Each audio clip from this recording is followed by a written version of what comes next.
passionate about playing music, very, very proud to stand on parade and see the way people looked at you and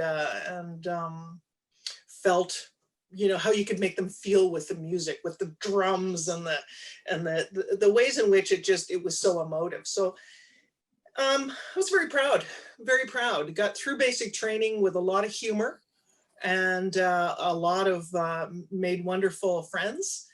And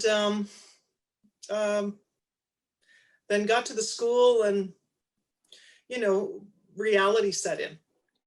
I mean, I was aware that homosexuality and was not legal in the military. I was aware of that. But I didn't have a sense that that was what was going on with me. I was just so lonely. I was, you know, seeking companionship and intimacy anywhere I could get it. And on a Navy base as a young woman, you know, most of that was with men, but I was desperately lonely, and none of that, it wasn't right for me. And when I would develop crushes on women, I realized, okay, this is where I'm at. And, but I don't think I fully embraced that.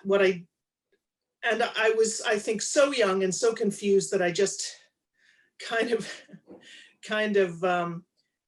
just tried to carry on in an environment that was quite punitive already. If you were late for school, I remember being confined to barracks because I'd slept in, and confined to barracks for a week because I'd slept in. And that's not different from any other military environment. It wasn't a happy place. The School of Music was not a happy place. In the interview, he opened his pad and he started telling me stories about me. Here's where you were seen. So on this date and this time you were seen doing this, and then you were seen doing this, and then you were seen doing this. And some of it was true, but being interpreted through a very kind of nefarious lens. And others were just really not true. And that scared me. You know, that was really, really hard, because I thought, this is bad. You know, for them to say, you know, I saw you wrapped in the fire blanket during the fire alarm with Private Whitehead, and like, you know, you were cuddling and touching, you know, it's like, no, we were just wrapped in a blanket because it was drizzly and cold in the middle of the night. And there was nothing sexual in that. But then to say that I was seen kissing and caressing breasts with this other woman, it's like, I had never done that. I had never been physically intimate with somebody of the same sex. So that made me think, this is bad. This is really bad. So this is this is either somebody is really trying to hurt me by telling the SIU these stories, or the SIU and the military is just using this to really hurt me. There isn't any drive for truth here.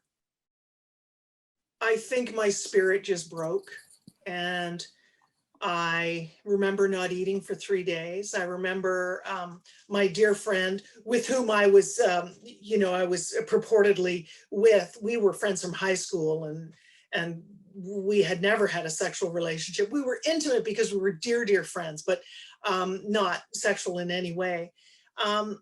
She said, you know, we've all been called in. And this, I think, was the second piece of it. I came back after this happening, and it became clear that every single person I knew, and many I didn't, had already been interviewed by the SIU about me, which was a sense of exposure and humiliation that was, again, just sort of spirit crushing. Going back to that interrogation room, of course, it was the soundproof room. I mean, I was 19 years old, and, you know, not the most mature kid, actually. I was pretty small town and naive, and I was a people pleaser, you know, and, you know, so there's a soundproof room, and there's a tape recorder behind the curtain, and there's you know, the two-way mirror, which I didn't know was a two-way mirror. I think I looked at my teeth in it, you know, while they left the room, and you just look back, and, you know, I think it sat in a bucket of humiliation for many years. And No, and I don't think I'll ever be fully healed from those wounds, but I at least can laugh about some things. I think what I want to say to people is, you see the signs of self-destruction, and find the people in your midst who are not going to affirm that, um, and who are going to disavow that, and work to disavow it within yourself, within myself. I had to do that. And it's magic, even doing that, you know, how that injury, you know, there's psychological and emotional scar tissue. I don't think that I am committed to a sense of anger and victimhood. I think that I've been able to heal from that, put some of those things in their places. And this process of going through the survivor thing, and meeting other people, and putting it into light, and having a certain justice emerge, has been marvelous for that. What's interesting is that we're still left with age-old patterns of self-destruction, or at least I am, and a longstanding depression. You know, the depression, and the food addiction, and the, you know, the bad use of alcohol and all of that stuff, uh, are things that